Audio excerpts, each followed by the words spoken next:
এলাকার সন্তান, জন্মেছি ওই এলাকায়, বেড়ে উঠেছি ওই এলাকায়, রাজনৈতিক সামাজিক ব্যক্তিগতভাবে ওই এলাকায় আমার বিচরণ এবং ওই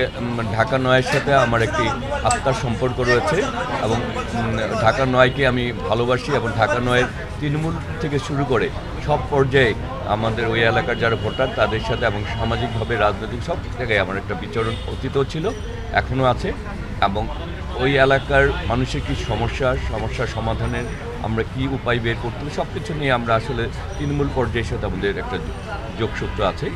আমি বিশ্বাস করি যে আমরা আসলে যারাই প্রার্থী হয়েছি সবাইকে মিলেই আমরা ঢাকা নয়কে গড়ে তুলব। সেখানে যে বিজয় হবে পরাজিত হবে সেটা ব্যাপার না, আমরা মনে করি যারাই এখানে প্রার্থী হয়েছেন তার সবাই ঢাকা নয়কেই ভালোবাসেন। সুতরাং আগামী দিনে আমরা ঢাকা নয়কে গড়ে তুলব, সাথে সাথে আমরা সবাই যাতে দেশ গঠনেও ভূমিকা রাখতে পারি এবং বিএনপির ভারপ্রাপ্ত চেয়ারম্যান জনাব তারেক রহমান যে পরিকল্পনা নিয়ে আগামীর বাংলাদেশ গড়ে তুলতে চান, আমরা মনে করি আমি ব্যক্তিগতভাবে আমরা জাতীয়তাবাদী দল সবাই এবং এলাকার সবাই মিলে আমরা সেই